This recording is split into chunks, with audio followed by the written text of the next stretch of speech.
Vídeo número 2. Copiar la vista gràfica i deixar treballs amb GeoGebra. Anem a començar per la part número 1. Copiar la vista gràfica. Primer el que farem serà dibuixar un triangle inscrit en una circumferència. Vaig a començar traçant el triangle. Com farem això? Amb l'eina Polygon. Necessito 3 vèrtexs, 3 punts, A, B, C, i ara tanco la figura tornant al vèrtex A. Ja tinc construït el nostre triangle. A continuació, tracem les mediatrius, que són rectes perpendiculars a cadascun dels costats del triangle que passa pel punt mitjà. Per fer això, activarem l'eina mediatriu. La trobem aquí. Aquí no està. La busquem aquí. Aquí la tenim. Recta mediatriu. Ja l'hem trobat. Activo la icona. Necessito 2 punts o un segment. Per exemple, a l'extrem A i el B.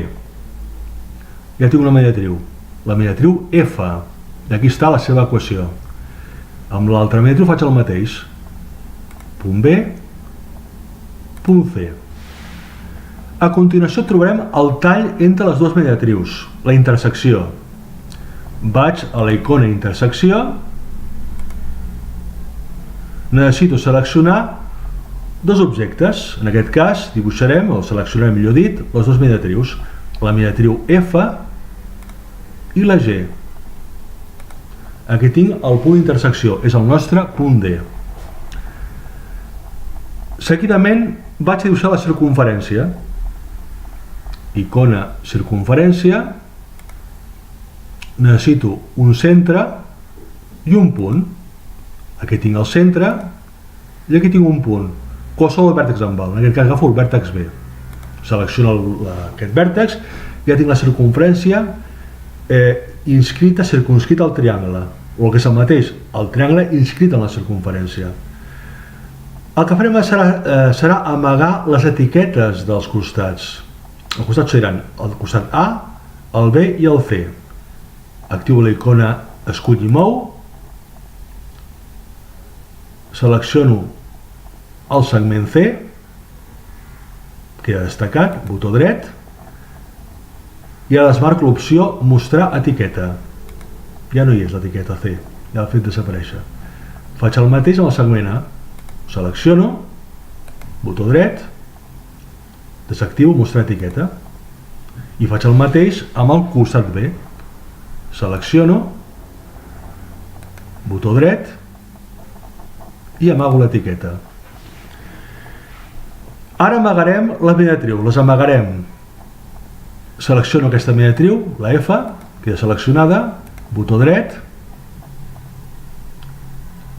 desactivo mostrar objecte, fent que desaparegui.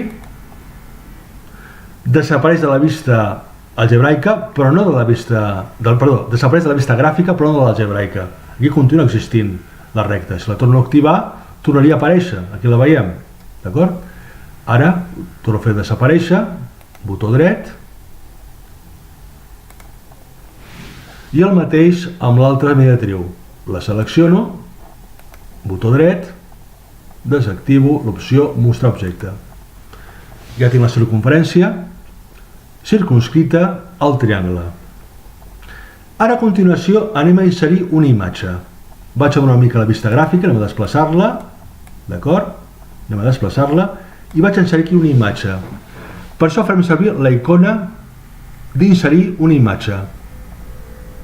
Anem aquí, en aquest penúltim grup d'eines, imatge.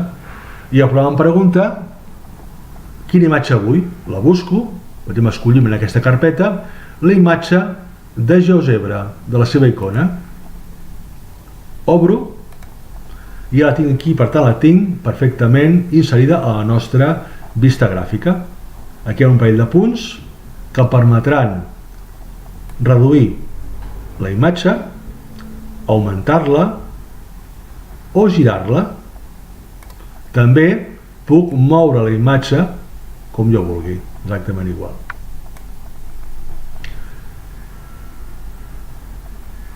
Ara el que farem serà copiar la imatge de tota la vista gràfica.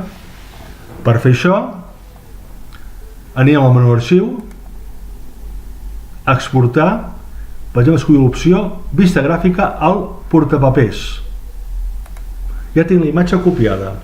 Ara sobre un document Google, un document Word o el que jo vulgui, per exemple vaig obrir un document Word, d'acord? Amb l'opció de tecles Ctrl V baixa, insereixo la imatge de tota la vista gràfica.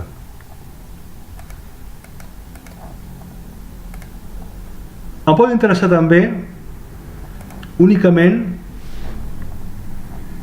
copiar la imatge d'una part de la vista gràfica. Per exemple, m'interessarà, per exemple, inserir únicament, copiar la imatge de la icona de GeoGebra. Per fer això, agafarem el botó dret del ratolí, selecciono l'objecte, en aquest cas la icona, i vaig a arxiu, exportar, imatge, al portapapers. Selecciono, torno a obrir el document, tecles Ctrl V baixa, i tinc la imatge inserida, únicament aquesta imatge, dins del document Word.